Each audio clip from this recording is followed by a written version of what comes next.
How clutter reveals the hidden struggles of narcissistic abuse survivors. Has the problem of clutter ever occurred to you, to someone who has recently emerged from narcissistic abuse?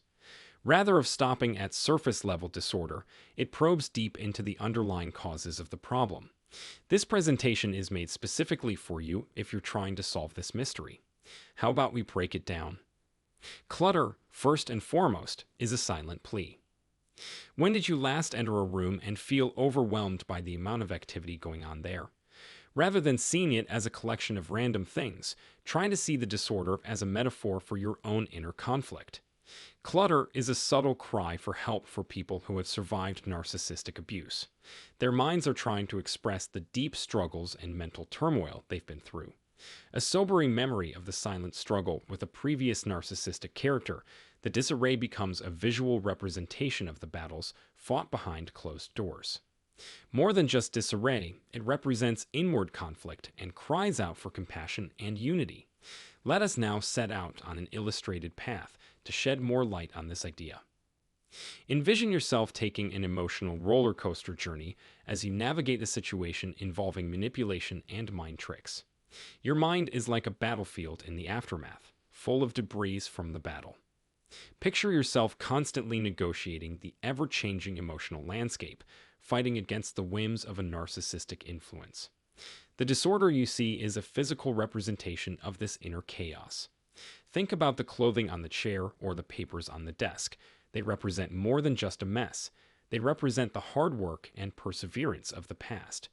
Amidst the chaotic aftermath of the storm, the clutter essentially serves as a silent plea for understanding, patience, and recovery. The second reason is that I like to play the role of control freak. This section will discuss the reasons why people who have experienced narcissistic abuse may be more controlling, especially when it comes to their belongings. Imagine for a second a world where someone has insidiously meddled in your life, treating mental games as a sick hobby. In the midst of all this mayhem, the clutter serves as your hidden weapon. A statement that says, "In this realm of my existence, I hold the reins."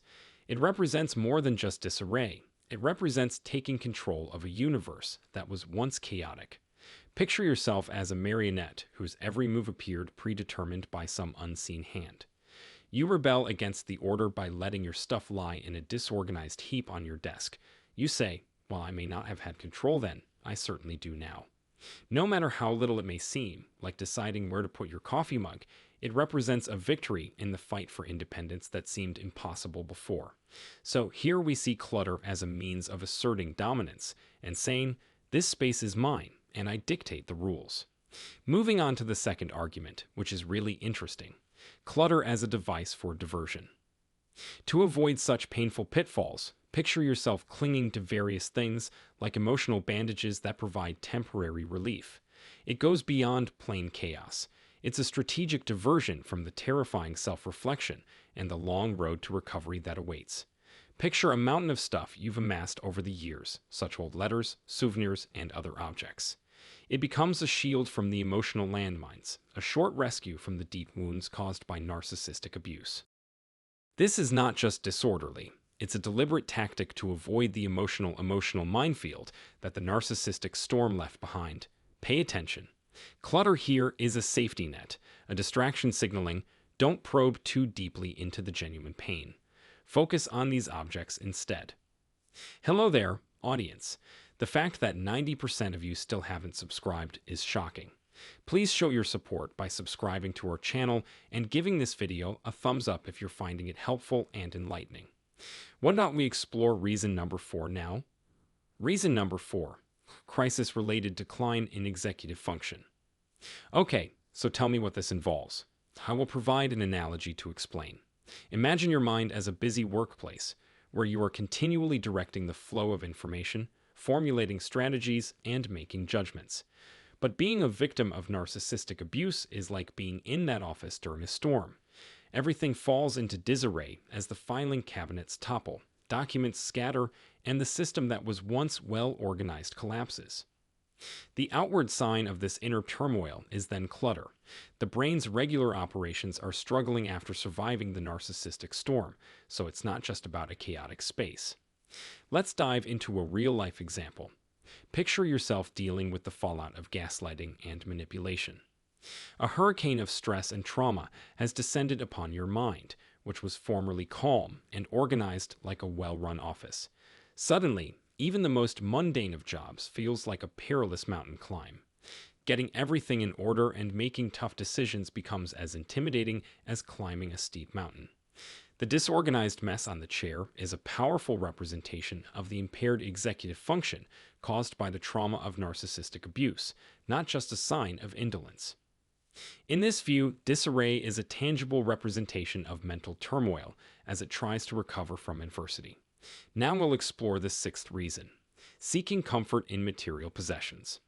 Let us talk about the deep effects of emotional scars and how mess can temporarily soothe the psyche. Deep wounds are frequently left by survivors of narcissistic abuse. For the time being, clutter can be seen as a symbolic way to cover up those scars. It's about finding temporary solace in the middle of disorder, not just amassing random possessions. Picture this. You've managed to get away from a place where manipulation and emotional distress were commonplace. Clutter serves as a means of filling the emptiness, although in a metaphorical sense. The things you hold provide a sense of comfort by serving as emotional substitutes. Whatever it is, a friend's gift, a loaned book, or some other trinket, it all acts as a reminder of the people who are rooting for you. It's more than just disorder. It's a means to say, I can temporarily bridge this emotional gap with these objects. Clutter is more than just chaos. It's a powerful symbol of a resilient mind. There are many others who can relate to the pain of narcissistic abuse. Get help if you need it. Even a baby step is a baby step toward recovery. Remain rooted and allow the adventure unfold.